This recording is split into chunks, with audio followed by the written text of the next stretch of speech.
Assalamualaikum warahmatullahi wabarakatuh. Perkenalkan, nama saya Indira Hamawati dari kelas 2E Farmasi. Di sini saya akan mempresentasikan mengenai identifikasi asam oksalat dari kelabot atau kulit jagung. Asam oksalat adalah senyawa kimia yang memiliki rumus H2C2O4 dengan nama sistematis asam etanadioat. Asam dikarboksilat paling sederhana ini biasa digambarkan dengan rumus HOOC COOH. Asam oksalat merupakan asam organik yang relatif kuat, 10.000 kali lebih kuat daripada asam asetat. Di anionnya dikenal sebagai oksalat juga agen predukor, Crick 2007. Asam oksalat digunakan sebagai bahan reagen di laboratorium. Pada industri kulit, dalam proses penyamakan digunakan sebagai asam pencuci untuk menghilangkan kotoran yang disebabkan oleh ion feri dan pemutih. Sebagai bahan pembersih radiomotor, bleaching agent untuk industri lilin, industri tekstil, industri kimia lainnya digunakan untuk membuat seluloid, rayon, bahan warna, tinta, bahan kimia dalam fotografi, pemurnian gliserol. Di bidang obat-obatan dapat dipakai sebagai hemostatik dan antiseptik luar. Produk hidrolisa selulosa atau glukosa lebih mudah dioksidasi untuk menghasilkan asam oksalat dengan asam kuat. Hasil penelitian Puspita 2015 ekstraksi asam oksalat dari tongkol jagung dengan pelarut HNO3 yield terbesar pada suhu 80 derajat Celcius, waktu 90 menit, konsentrasi 60% sebesar 0,4575 gram. Beberapa penelitian mengenai pemungutan asam oksalat dari biomasa telah banyak dilakukan sebagai Koniawati dan kawan-kawan 2018 telah melakukan penelitian mengenai pemanfaatan limbah sabut kelapa sebagai bahan baku pembuatan asam oksalat dengan reaksi oksidasi asam nitrat. Hasil yang didapat dari penelitian ini pada suhu 75 derajat Celcius, waktu 60 menit dengan ratio 1:6, konversi yang didapat sebesar 48.628% YNTR 2011. Tongkol jagung yang dihidrolisis selama 120 menit pada suhu 110 derajat Celcius dengan pemakaian asam sulfat 50% dan dapat menghasilkan 49.845% asam oksalat. Ini sebagai gambar dari tongkol jagung itu sendiri, seperti ini bentuknya.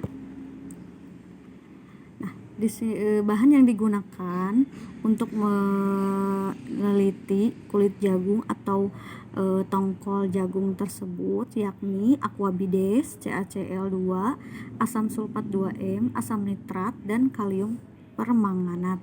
Dan alat yang digunakan adalah seperangkat alat ekstraksi sebagai pada gambar di bawah ini ya, untuk alkesnya ini terdiri dari statif, klem, hot plate, labu dasar bulat, termometer, pendingin, stirrer, arus listrik. Kemudian untuk cara kerja penelitian ini terdiri dari 3 tahap, yaitu persiapan kulit jagung, pelaksanaan dan analisa hasil. Langkah pertama yang dilakukan adalah kulit jagung dicuci menggunakan aquades untuk membersihkan kotoran masih menempel. Kemudian kulit jagung yang telah berisi tersebut dikeringkan dengan cara dijemur untuk menghilangkan kandungan airnya. Selanjutnya kulit jagung yang kering tersebut dipotong-potong dan dihaluskan menggunakan blender hingga menjadi serabut. Serabut jagung diekstraksi menggunakan HNO3 dengan konsentrasi tertentu untuk mendapatkan asam oksalat. Untuk hasil dan pembahasan berdasarkan penelitian yang telah dilakukan, maka diperoleh data berupa yield asam oksalat pada berbagai suhu, waktu ekstraksi, dan konsentrasi pelarut seperti pada tabel 1 atau tabel di bawah ini. Untuk suhu 60 derajat 50 menit menghasilkan 0,2003 60 menit 0,1497. Untuk waktu 70 menit 0,2391 dan 80 menit 0,2312, 90 menit 0,4578. Nah, untuk suhu 70 derajat Celcius dalam waktu 50 menit menghasilkan 0,2259, waktu dalam waktu 60 menit 0,2415, dalam waktu 70 menit 0,4086, dalam waktu 80 menit 0,2035, dan 90 menit 0,3339. Dalam suhu 80 derajat Celcius dalam waktu 50 menit 0,2252, dalam waktu 60 menit 0,2259, dalam waktu 70 menit 0,3312, dalam waktu 80 menit 0,0666, dalam waktu 90 menit 0,3764, dan untuk suhu 90 derajat Celcius dalam waktu 50 menit 0,3451, dalam waktu 60 menit 0,2935, dalam waktu 70 menit 0,2583, dalam waktu 80 menit 0,0255, dan yang terakhir dalam waktu 90 menit menghasilkan 0,2463. Nah, ini untuk reaksinya 6NHNO3 ditambah dalam kurung C6H1 10O5N menghasilkan 3NH2C204 ditambah 5NH2O dan 6NO. Nah, di sini kenapa reaksinya seperti ini? Pada proses oksidasi dengan asam kuat seperti asam nitrat, zat-zat pekat yang mengandung karbohidrat seperti gula, pati, dekstrin, dan selulosa diubah menjadi asam oksalat. Oksidasi karbohidrat dengan asam nitrat pekat menghasilkan asam oksalat dengan kemurnian yang cukup tinggi. Proses oksidasi dari selulosa yang terkandung di dalam bahan buangan tersebut dengan asam nitrat akan menghasilkan asam oksalat H2O dan gas NO, sesuai dengan reaksi yang tertera di layar ini ya. Asam oksalat yang dihasilkan akan mengalami reaksi oksidasi lanjut untuk menghasilkan gas CO2, gas NO, dan H2O. Reaksi ini diharapkan dapat terjadi seminimal mungkin karena asam oksalat yang dihasilkan akan semakin kecil. Nah, untuk kesimpulan, berdasarkan analisa hasil penelitian yang telah dilakukan mengenai ekstraksi asam oksalat dari kulit jagung menggunakan pelarut HNO3 dapat disimpulkan sebagai berikut. Yang pertama, yield maksimum asam oksalat diperoleh pada waktu peleburan 70 menit sebesar 0,4086 gram. Yang kedua, asam oksalat yang dihasilkan belum murni.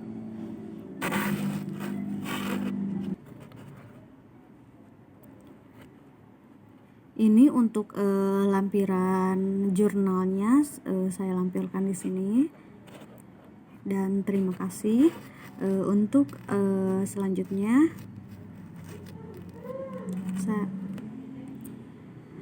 Assalamualaikum warahmatullahi wabarakatuh. Di sini saya akan melanjutkan dari presentasi yang tadi. Untuk presentasi kali ini saya akan sedikit menjelaskan tentang uji aktivitas antibakteri nanopartikel perak atau nanosilver terhadap mutu sediaan farmasi krim jerawat.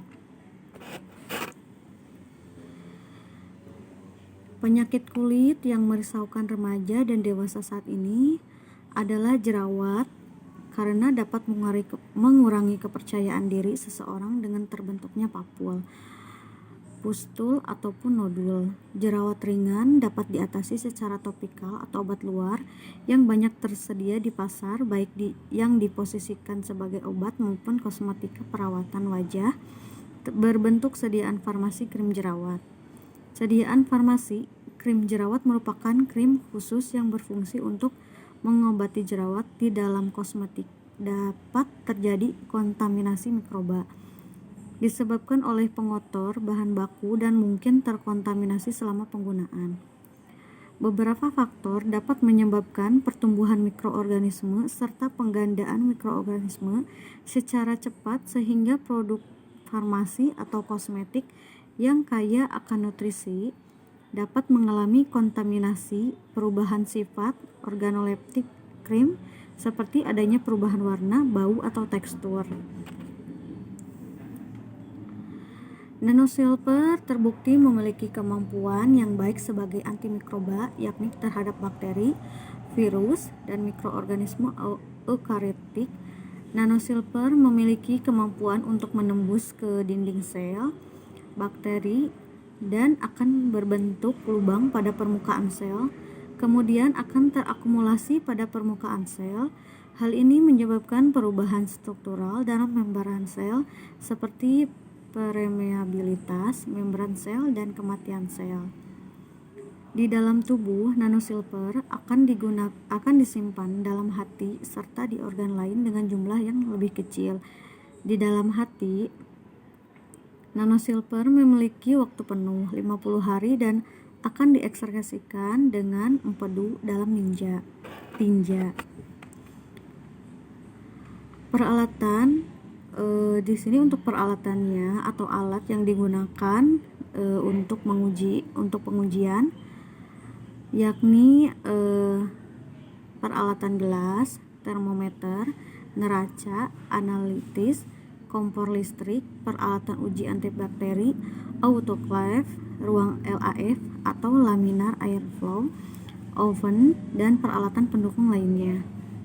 Untuk bahan di sini ada agen O3 1000 ppm, aquabides, natrium sitrat, PVP 3%, bahan basic, krim, terdiri atas fase air A dan fase minyak B, tea tree oil, paraben, glukosa media agar nutrien gel, media padat nutrien, broth, alkohol, dan larutan fisiologis NaCl 0,85%.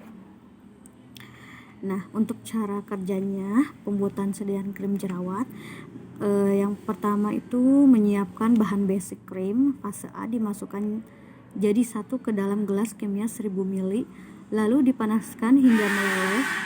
Bahan fase B dimasukkan ke dalam gelas kimia, lalu dicampurkan dengan aquabides hangat secukupnya sampai fase B meleleh. Hasil dari fase A dan fase B dicampur dan diaduk merata hingga membentuk emulsi sampai ditambahkan aquabides sedikit demi sedikit hingga homogen. Setelah tercampur rata, didinginkan sebentar. Kemudian ditambahkan tea tree oil sebagai obat jerawat dalam sediaan krim jerawat. Untuk preparasi sampel uji, dalam preparasi sampel untuk penelitian ini yang dilakukan pertama adalah menyiapkan sediaan krim jerawat yang telah jadi. Sediaan krim jerawat dibagi menjadi 5 wadah. Yang pertama wadah A, B, C, D, dan E. Lalu ditimbang masing-masing, ditimbang sebanyak 10 gram. Wadah A untuk krim yang tidak mengandung bahan pengawet apapun. Wadah B untuk krim yang mengandung bahan pengawet konvensional, paraben. Wadah C, D, dan E untuk krim yang secara berurutan diberi nanosilver konsentrasi 20 ppm sebanyak 1,5 ml, 2 ml, dan 2,5 ml. Tiap wadah yang telah diberi masing-masing bahan pengawet diaduk menggunakan spatula yang telah disterilkan sampai homogen. Pembuatan media bakteri. Media yang digunakan adalah media padat glukosa nutrien agar atau GNA dan media cair glukosa nutrien broth atau GNB. Media cair digunakan untuk meregenerasi bakteri, sedangkan media padat digunakan untuk pengujian antibakteri. Media padat JNA dibuat dengan menimbang sebanyak 5,6 gram nutrien agar dan 1 gram serbuk glukosa. Lalu menyiapkan aquades sebanyak 200 ml dan dipanaskan. Setelah air panas, lalu dimasukkan bahan media padat, diaduk sampai homogen dan diaduk terus sampai media mendidih. Media cair JNB dibuat dengan menimbang sebanyak 1,3 gram nutrien broth dan 1 gram serbuk glukosa, lalu dilarutkan dalam aquades biasa. Kemudian kedua media padat dan cair yang telah jadi disterilisasi menggunakan autoclave pada suhu 121 derajat Celcius selama kurang lebih 20 menit bersamaan dengan alat-alat lainnya.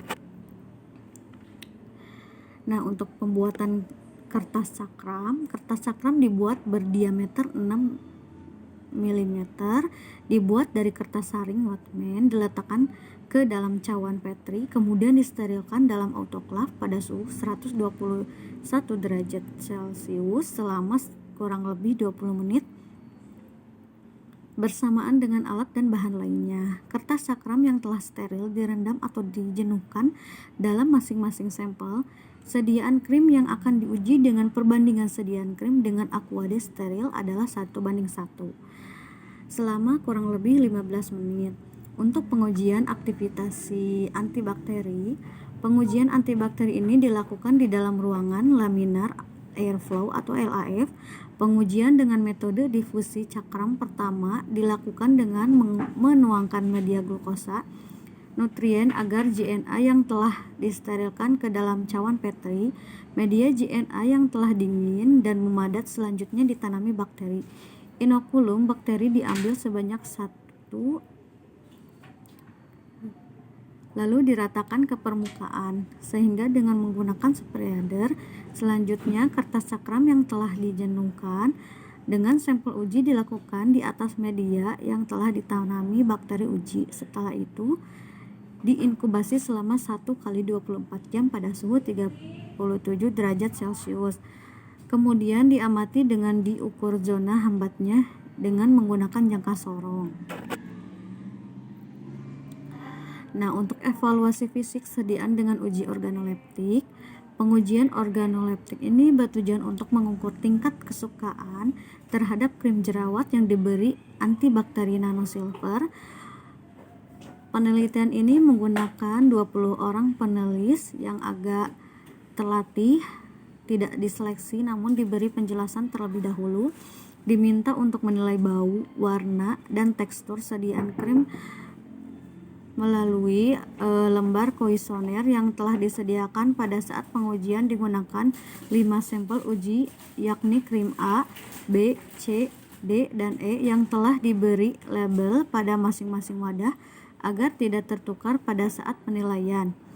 Untuk mengetahui perbedaan nyata secara kuantitatif dari bahan pengawet dalam sediaan krim jerawat terhadap zona hambat bakteri, dilakukan uji ANAVA satu arah dengan taraf kepercayaan 95% dan dilanjutkan dengan Friedman test untuk mengetahui perbedaan signifikan mutu fisik sediaan krim dari segi tingkat kesukaan bau, warna, dan tekstur. Nah, untuk hasil dan pembahasan sintetis dan karakteristik nanosilver 20 ppm. Proses sintesis nanosilver 20 ppm menghasilkan koloid berwarna kuning keabuan. Hasil reaksi dapat dilihat secara fisik seperti yang ditunjukkan pada gambar berikut. Gambar di bawah ini kalian bisa lihat dengan jelas koloid nanosilver konsentrasinya 20 ppm. Nah, dari hasil karakterisasi UV vis dihasilkan puncak serapan di kisaran 418 nm yang menunjukkan terbentuknya nanopartikel perak. Puncak serapan dapat dilihat pada gambar di bawah di samping. Puncak serapan nanosilver 20 ppm. Nah, Nano silver ditunjukkan oleh gambar 3 atau gambar di bawah, sedangkan hasil karakterisasi TM dapat kalian lihat di samping.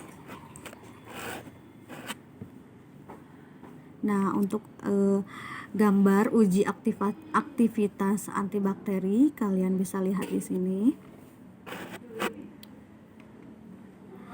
Hasil uji kuantitatif kemampuan antibakteri nanosilver dalam sediaan krim jerawat diukur dengan menggunakan jangka sorong dapat ditunjukkan dalam tabel 4.1 berikut. Kalian bisa lihat di sini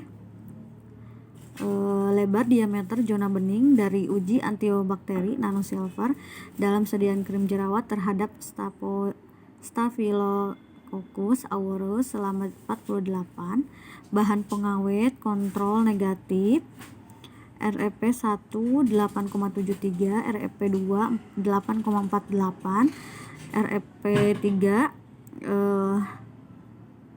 7,57, diameter rata-rata mm, 8,26, kontrol positif atau plus dalam REP 1 9,21, REP 2 9,59, REP 3 8,13 dan diameter rata-rata 0,72, NS 1,5 mili, REP 1 9,42, REP 2 9,26, REP 3 8,35 dan diameter rata-rata 0,75, NS 2 mili 9,54 untuk dari REP 1, REP 2 9,33, REP 3 9,56 dan untuk diameter rata-ratanya 1,22 dan untuk yang terakhir NS 2,5 mili, REP 1 10,52, REP 2 11,81, REP 3 8,67 dan diameter rata-rata 2,07.